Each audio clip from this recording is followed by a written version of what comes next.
Bagi kalian yang menggemari anime One Piece, pasti tidak asing lagi dengan sosok Goldie Roger.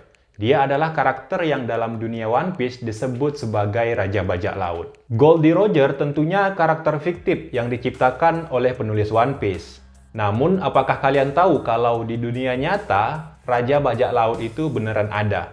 Yuk kita bahas di laporan berita acara. Kita mungkin bisa menyebut Bartholomew Roberts sebagai bajak laut tersukses, atau Samuel Bellamy sebagai yang terkaya, atau bahkan kita bisa menyebut Edward Teach sebagai bajak laut terhebat. Namun, hanya ada satu orang saja bajak laut yang betul-betul mendapatkan julukan sebagai Raja Bajak Laut, yaitu Henry Avery. Sosok bajak laut yang akan kita bahas ini sangat terkenal di zamannya.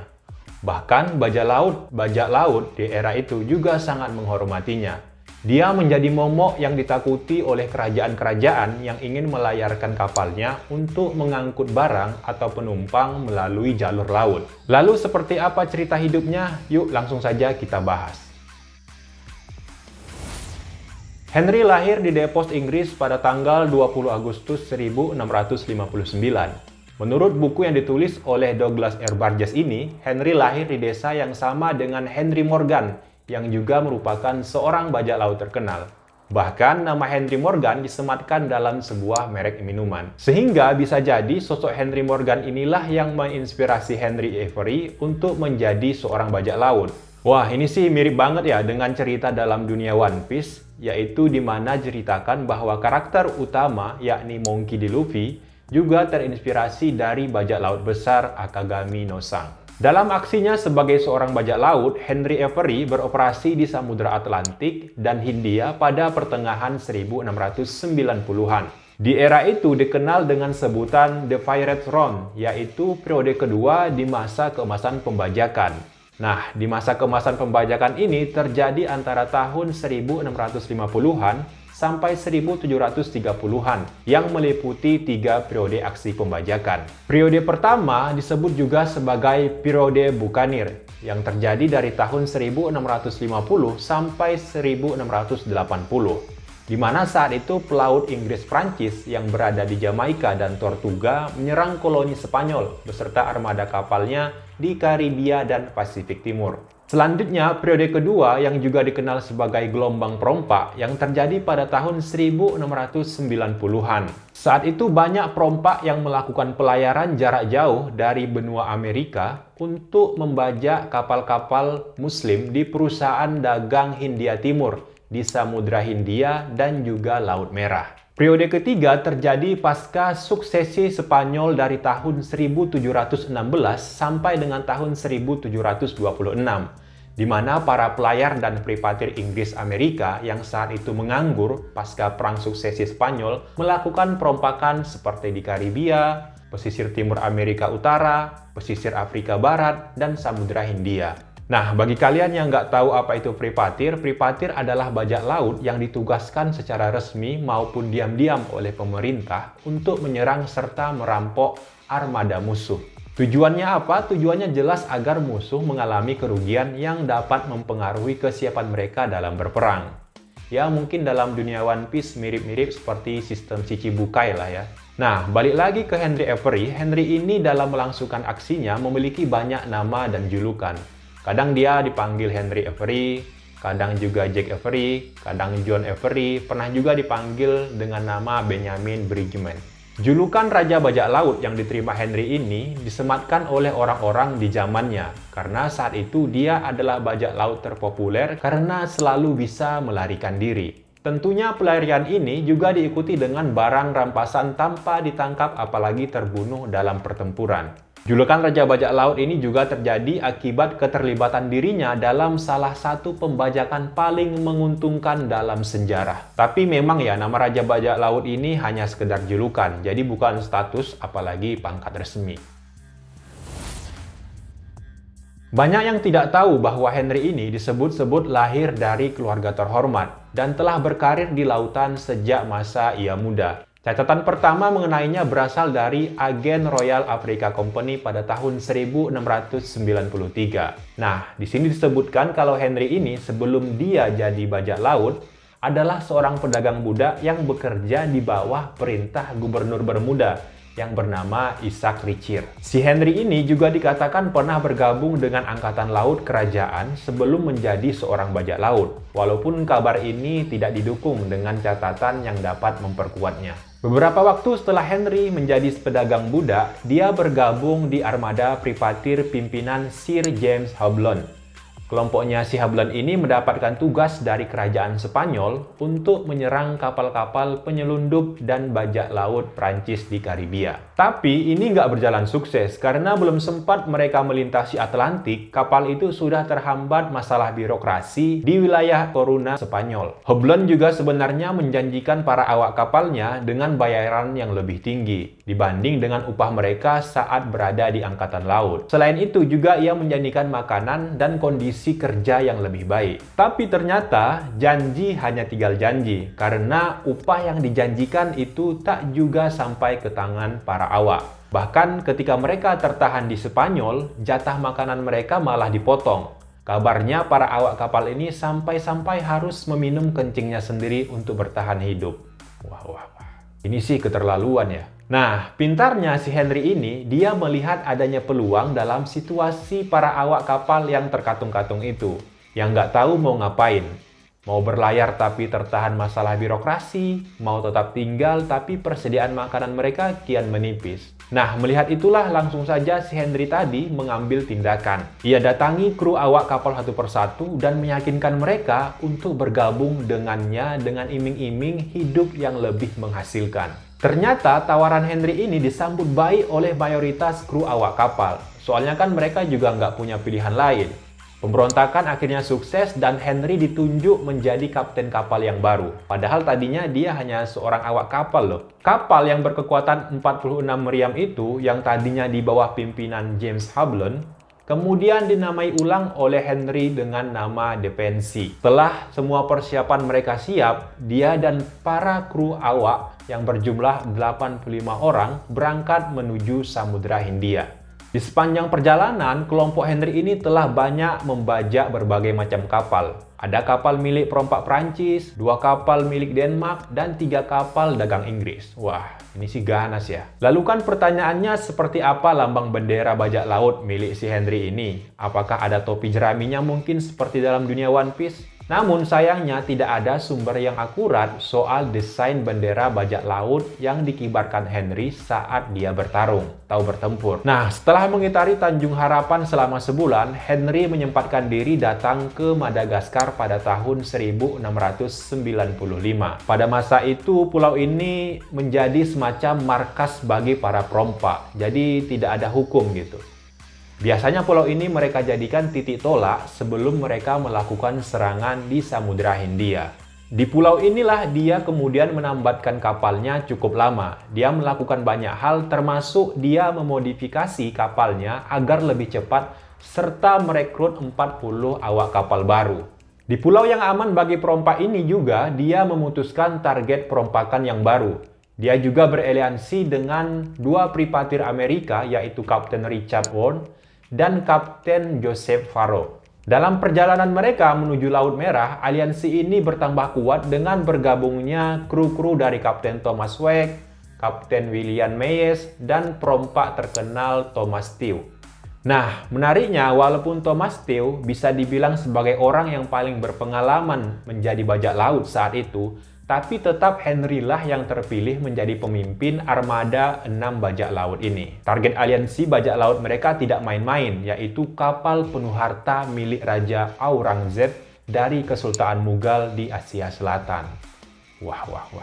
Seru ini. Di masa itu, sangat sedikit bajak laut yang nekat menjadikan kapal-kapal ini sebagai targetnya. Karena apa? Karena itu sama saja menjadikan Kesultanan Mughal sebagai musuh mereka. Setiap tahunnya, kapal-kapal seperti ini berlayar menuju Laut Merah untuk memberangkatkan jamaah haji, termasuk istri-istri para pejabat penting. Kapal-kapal ini biasanya juga memuat banyak harta seperti emas, perak, gading, kain, dan rempah-rempah. Di bulan Agustus tahun 1695, di Semenanjung Arab dan Afrika, aliansi bajak laut pimpinan Henry yang berkekuatan 440 orang mulai mengintai konvoi 25 kapal Kesultanan Mughal. Kapal pengawal yang bernama Fateh Muhammad menjadi sasaran pertama dari operasi mereka. Dalam melangsungkan aksinya, disinilah diketahui bahwa kapal selain milik Henry tidak cukup cepat dan tangguh dalam bertempur. Bahkan kapal milik Kapten Richard Owen yang bernama Dolphin harus dibakar dan membuat awaknya menumpang ke kapal Henry. Serangan kapal The Amity milik Kapten Thomas Tew juga berhasil dipukul mundur oleh Fateh Muhammad. Bahkan Kapten Tew harus meregang nyawa setelah ditembak meriam Fateh Muhammad. Kru kapal The Amity juga ditawan oleh pasukan Mughal. Setelah 4 hari pengejaran, kapal pimpinan Henry kemudian berhasil menaklukkan Fateh Muhammad tanpa banyak perlawanan. Kru Kapten Tew pun juga berhasil dibebaskan. Rampasan di kapal itu disebut mencapai 50 hingga 60 ribu pound, yang kalau dikonversi ke dolar saat ini maka sekitar 1,8 juta US dollar. Wah.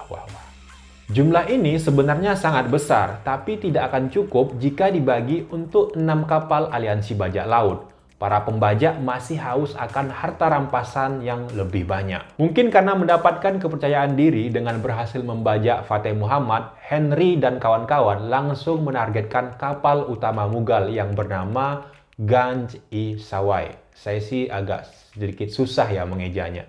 Tapi masalahnya kapal ini berbeda dengan kapal Fateh Muhammad. Kapal besar andalan Kekaisaran Mughal itu dilengkapi dengan 62 meriam dan 500 orang penembak. Bahkan seorang sejarawan India yang bernama Kafi Khan menyebutnya sebagai kapal paling tangguh dalam armada Muslim. Hal ini ternyata sama sekali tidak menjadi halangan bagi aliansi bajak laut Henry. Harta yang menanti mereka terlalu besar untuk mereka abaikan. Nekat juga ya. Butuh sekitar 8 hari bagi kapal defensi untuk menyusul kapal utama Sultanan Mughal. Para perompak berhasil merusak tiang utama kapal tersebut. Naasnya, di tengah-tengah peperangan, aliansi bajak laut mendapatkan keberuntungan dengan meledaknya salah satu meriam milik kapal Ganj-i-Sawai. Kejadian ini tentunya menewaskan beberapa penembak di kapal dan menurunkan semangat mereka dalam bertempur. Situasi yang kacau ini ternyata menguntungkan bajak laut. Pertempuran berlangsung selama berjam-jam hingga akhirnya orang-orang Mughal menyerahkan diri. Para perompak yang menang kemudian membuat tawanan mereka menjadi ketakutan. Mereka membunuhi tahanan sesuka hati. Jadi tidak seperti dunia One Piece ya, di mana ada bajak laut topi jerami yang digambarkan sebagai kelompok yang suka menolong masyarakat. Tapi kalau di dunia nyata itu tidak ada sama sekali. Bajak laut di dunia nyata sangat kejam. Mereka membantai para penumpang, memperkosa perempuan, dan sebagian lainnya dibuang ke laut setelah disiksa agar buka mulut menunjukkan lokasi harta mereka. Wah, serem ya. Dari pembajakan ini, kelompok aliansi bajak laut menjarah setidaknya 325 ribu pound atau sekitar 95 juta dolar Amerika saat ini. Jumlah ini jika dibagi ke seluruh kru aliansi, maka setara dengan upah mereka selama seumur hidup. Pembajakan ini juga menjadi pembajakan terbesar di zamannya dan Henry menjelma sebagai bajak laut dengan pendapatan tertinggi di generasinya. Akibat pembajakan ini membuat Sultan Mughal Aurangzeb sangat murka. Dia bahkan mengancam kerajaan Inggris dan berjanji akan merusak segala kepentingan Inggris di India. Kemurkaan Sultan ini juga membuat seluruh pedagang-pedagang Inggris yang ada di India ini dipenjara dan juga disiksa. Kemarahan Sultan Mughal ini akhirnya menimbulkan tekanan hebat bagi kongsi dagang Inggris yang paling berkepentingan di Asia Selatan, yaitu East India Company. Saat itu, Parlemen Inggris menawarkan hadiah bagi siapa saja yang berhasil membawakan kepala Henry, maka akan diganjar hadiah sebesar 500 pound. Sumber lain menyebutkan bahwa hadiah itu juga berlaku bagi seluruh awak kapal yang terlibat dalam pembajakan. Beberapa saat setelahnya bahkan Inggris juga menaikkan hadiahnya menjadi 2 kali lipat, yang kini setara dengan 270 ribu dolar Amerika. Dengan demikian, Henry bersama aliansinya menjadi objek perburuan orang yang pertama tercatat dalam sejarah. Setelah pembajakan sukses dilakukan, Henry diminta oleh kapten-kapten bajak laut untuk membawa harta rampasan itu ke lokasi yang telah mereka sepakati. Nantinya di sana harta itu akan dibagi di antara sesama mereka secara adil. Kenapa Henry dan kapalnya yang ditunjuk untuk membawa harta tersebut? Karena kapal Henry lah yang memiliki kekuatan paling besar dengan 46 meriam serta dengan kecepatan yang tinggi. Jadi kalau ada musuh atau bahkan pasukan Mughal yang mengejar mereka, maka bisa kabur dan mempertahankan diri. Tapi disinilah titik kebodohan dari kapten-kapten bajak laut itu. Harta-harta tersebut tak pernah dibagikan kepada siapapun karena Henry tak pernah ditemukan. Sumber lain menyebutkan saat malam tiba, Henry dan para krunya diam-diam menyelinap pergi dari aliansi bajak laut. Mereka membawa semua harta rampasan dari kapal milik Kesultanan Mughal. Catatan terakhir menyebut kalau Henry datang ke Bahama sebelum menghilang begitu saja pada tahun 1696. Sampai saat ini harta peninggalannya juga tak pernah ditemukan. Wah, mirip seperti Goldie Roger ya yang meninggalkan harta. Ada juga sebagian orang yang meyakini bahwa Henry dengan kekayaan yang dimilikinya telah mendirikan kerajaan sendiri di suatu tempat di Madagaskar. Kerajaan itu berkekuatan 40 kapal perang, 15.000 prajurit, tembok yang kuat, dan tak lupa uang koin dengan ukiran wajahnya Henry sendiri. Sementara sebagian lain percaya kalau Henry telah mengubah identitasnya. Yang lainnya yakin kalau Henry jatuh miskin dan meninggal sebagai kaum papa antara tahun 1699 sampai dengan 1714. Terlepas dari akhir hidupnya yang misterius, Henry disebut menginspirasi banyak orang pada masanya untuk menjadi seorang bajak laut. Cerita hidupnya telah melegenda pada periode terakhir zaman keemasan perompakan. Bajak laut terkenal seperti Walter Kennedy dan Edward England terang-terangan terilhami dari sang raja bajak laut ini. England bahkan menamai kapalnya dengan nama Depensy dan disebut-sebut sebagai bajak laut yang kisahnya paling menyerupai dengan kisah si Henry. Cerita tentang Henry ini sampai sekarang masih awet terjaga. Kisahnya juga telah diterjemahkan menjadi lagu maupun cerita sandiwara sejak abad ke-18. Namanya juga kerap disebutkan dalam serial televisi tentang bajak laut yang berjudul Black Sail.